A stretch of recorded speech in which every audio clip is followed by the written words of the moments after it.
Hi, welcome to episode 465 of the Corner of Knit and Tea. My name is Laura. I'm also known as Fluffy Kira on Twitter, Instagram, and Blue Sky. I blog over at thecornerofknitandtea.com, which is where this episode and every episode show notes will be. And I have an Etsy shop called The Corner of Knit and Tea, and that's where I sell my handspun yarns and knitting patterns. Hi, how are you? I hope that you are doing well. It is Monday, March 11th, and it is a beautiful day here just outside of Kansas City in Kansas. It is nice and sunny, and I can hear all the animals outside, including the frogs and the cicadas and everything, and it is feeling delightfully springy, and I don't know if that will continue, but I will take it while it is going on. So I hope that you are doing well. I have a few things to show you. I don't have as much to show you as I would like. This past week I worked on a project for work and it is already gone and I forgot to take pictures of it. I sort of forgot and sort of didn't forget. By the time I finished it on Thursday night, it was like thunderstorming and rainy here, so I couldn't get a good photo, and then Friday was like the same, and then I had to take it and deliver it, so I just didn't really have a good chance to take a photo. So I will share a photo when the photos are published, which will probably be sometime in April, because it's going to be part of a larger campaign. So but I finished that, and that was, it came out really nice, and actually I had some concerns about blocking it, and I wet a towel and put the towel over it, and then I steam ironed through the towel, and the whole thing just laid entirely flat. So getting the denim to lay flat really actually wasn't a big deal. I didn't need to run it through the washer. I just, like I said, I wet a thin towel and laid it over the top and then steamed right through it, and the whole thing just spread out and laid flat and was a rectangle, and it was perfect. So that didn't leave me a ton of time to work on my own projects, so I have a little bit of progress on some things, and I'm going to show you that, and it should be kind of a relatively short episode. So I don't have any finishes this week. I do have more progress on things that I'm working on. Hold on just a second. My screen went blank and it was giving us a little bit of light, so let me put that back on. Okay, hopefully that will help. Well, maybe not. It's fine. So the first thing that I worked on is I worked on my mittens. These are the Snowberry Mittens by Kalora Hudson. Unfortunately, they are not available outside of Ravelry. I got the pattern a while ago, and unfortunately, I don't have a better source. I wish she had an off Ravelry site. So these are the mittens. I was working on these and I finished the first one before I put them down for a while.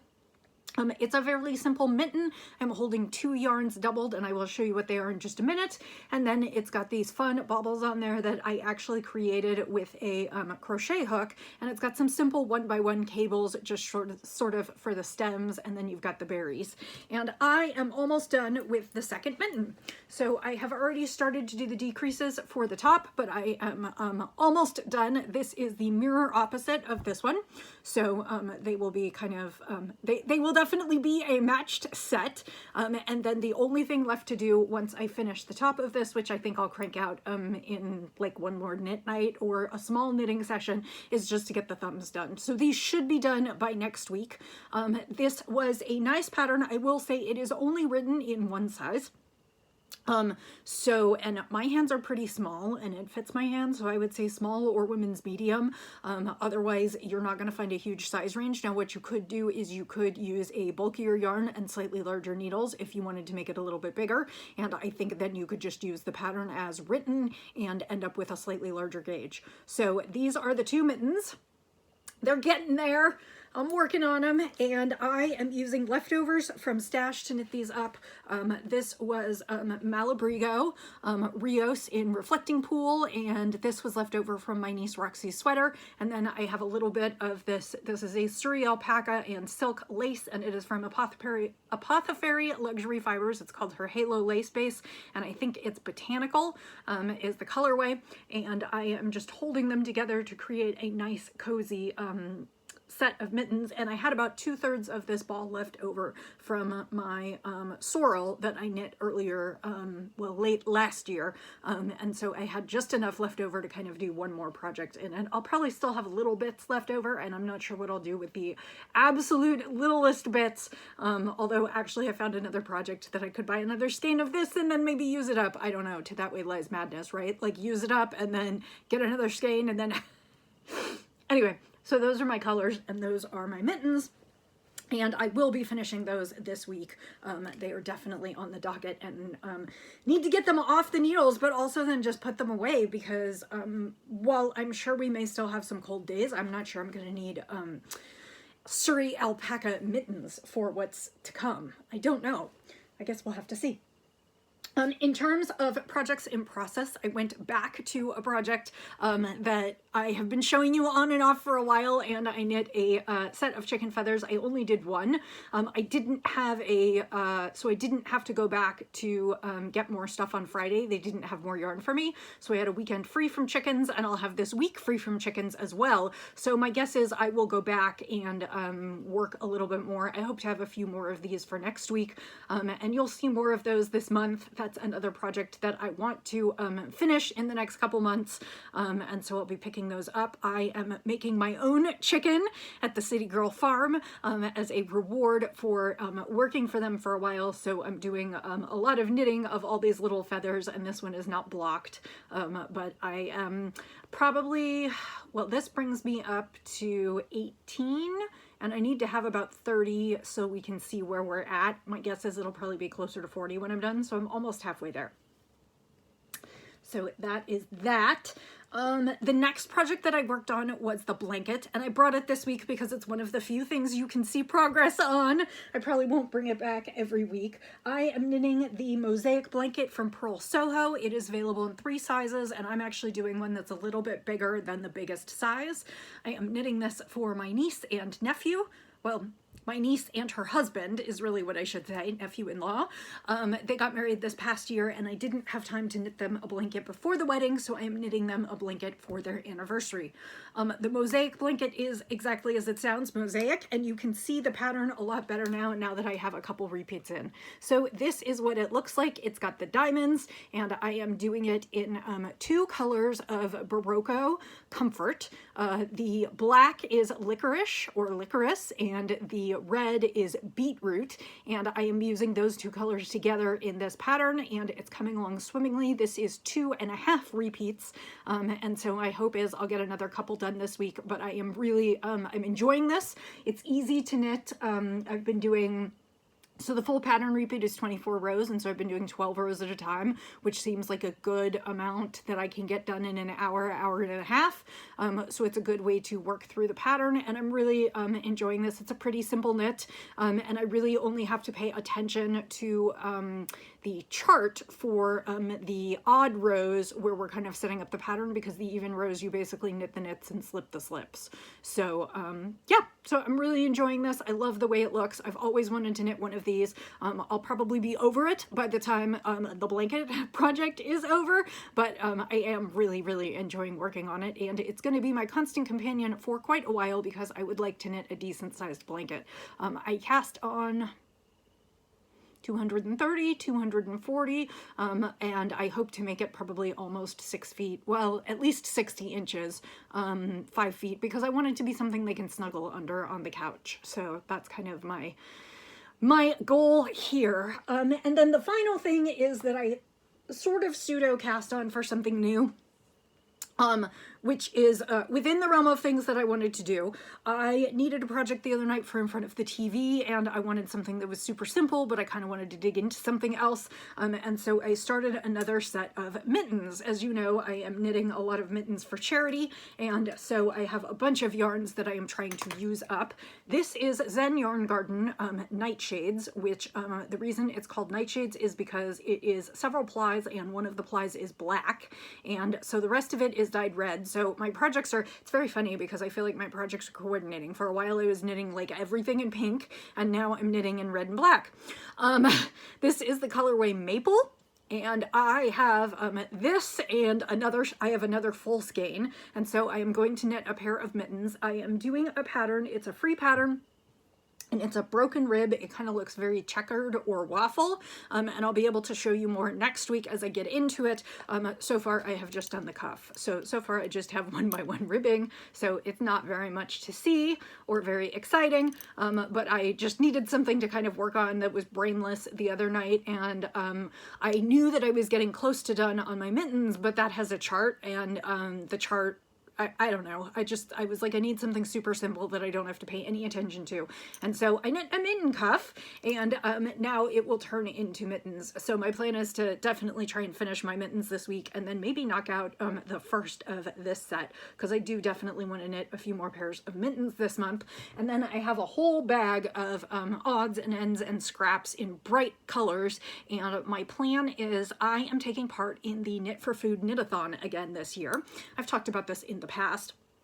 And it is a 12-hour knit-a-thon, so you knit for 12 hours, and we're going to do it on Saturday, March 23rd from 10 a.m. to 10 p.m., and that is Eastern Time. And the goal is to raise money for folks facing food insecurity. All of the money raised goes to 4 causes. It's No Kid Hungry, Meals on Wheels, World Central Kitchen, and Feeding America. After 4 years, I've got the 4 of them, and every cent raised goes to those 4 charities. We just split it. They split it right, I would say, down the middle, but they split it into 4 equal parts, and each charity receives something. At this point we have raised, I think, over $150,000 for this year. I think we topped out last year slightly north of $250,000, and I do know that we have already hit the goal. We have donated $1 million in the last 4 years since this started. The Knit for Food knit-a-thon is a registered 501c3. It was started and organized by Laura Nelkin, who is a designer, and it is just a fabulous organization, and we get together once a year and do what we're meant to do, which is knit. And I'm going to go ahead and knit stripy mittens and work on those and hopefully get some of those done, so I have a couple more pairs to donate to charity. And there's some programming. We get to hear from folks at each of the groups that we're donating to, and then there's just some fun stuff that happens in between, some game shows and some music hours and just some other fun things. If you are interested in supporting me, I will put a link below. I would definitely appreciate it, but of course it is by no means mandatory. It is the only cause that I fundraise for throughout the year. So, and like I said, every single penny goes to the 4 organizations that we are raising funds for. None of it goes to administrative or anything. So if you are interested, I would love a little bit of help, but thank you. So that gives me everything that I have knitted this week. I'm just going to take a sip of tea. I will show you what I finished spinning, what I'm about to start spinning, and then we'll be done. I know, it's a really fast one today. Oh, I never even talked about the tea. Oops. Today I am drinking Peach Bellini from Republic of Tea. Republic of Tea offers amazing teas. I really, really like them. And they offer some as loose leaf and then some as sachets, and the sachets are printed on recycled, unbleached tea bags. And so it's really, and they use the extra material to pack the boxes. I really, really like them. And this one is black tea and peach, apricot, vanilla cream, and champagne flavors, organic monk fruit, and peach bits. And I'm drinking it today in my roastery mug, which is a local Kansas City coffee place that has wonderful coffee. Okay, that's delicious. It's nice and sweet and peachy, but it's got that black tea, so it's going to get me through the rest of the afternoon. Okay, let's talk about the spins. I finished the spin that I've been working on for the last couple weeks. This is Paint by Numbers, which is a colorway dyed as part of the Hello Yarn Club, and it was inspired by those paint by number paintings that we, well, I don't know if you used them when you were a kid. I've done at least 1 or 2. And it was The canvas that she used as an inspiration was kind of horses and green and forest and a little bit of blue for the sky. And this one came out really, really nice. The fiber is tarhi, bamboo, and silk. So it's an 80-10-10 blend.